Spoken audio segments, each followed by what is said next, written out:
Comment obéir à la bonne nouvelle alors qu'il n'y a pas de vrai culte? Nous pouvons constater que le vrai culte a disparu après la mort des apôtres. Les cultes qui se sont développés par la suite se sont éloignés de l'enseignement des apôtres. Cette réalité se remarque par les nombreuses divergences entre les religions, elles n'ont ni les mêmes doctrines, ni les mêmes enseignements, et elles se contredisent souvent les unes les autres. Il faut donc être réaliste, ce n'est pas par ces religions que nous pouvons obéir à la bonne nouvelle.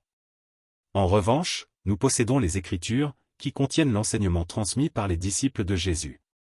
L'apôtre Paul écrit: toute Écriture est inspirée de Dieu et utile pour enseigner, pour convaincre, pour corriger, pour éduquer dans la justice, afin que l'homme de Dieu soit pleinement qualifié, parfaitement équipé pour toute œuvre bonne. 2 Timothée chapitre 3 versets 16 et 17. Puisque toute Écriture est inspirée de Dieu, elle est digne de confiance et constitue notre référence. Jésus a toujours appelé ses disciples à l'écouter, lui, plutôt que de suivre les traditions ou les enseignements des hommes. Lors de la transfiguration, une voix venant du ciel déclara: celui-ci est mon Fils bien-aimé, en qui j'ai pris plaisir, écoutez-le. Matthieu chapitre 17 verset 5. Ainsi, tout enseignement que nous recevons doit être conforme à ce que Jésus a lui-même enseigné dans les Écritures. Être chrétien, c'est appartenir à la communauté des disciples telle qu'elle existait au 1er siècle.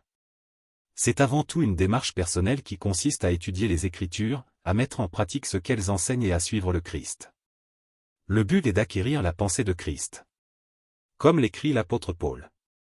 Pour nous, nous avons la pensée de Christ.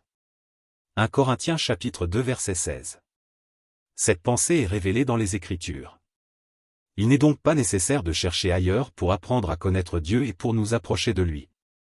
Les Écritures suffisent pour nous enseigner la volonté de Dieu et nous conduire dans le chemin que le Christ a tracé.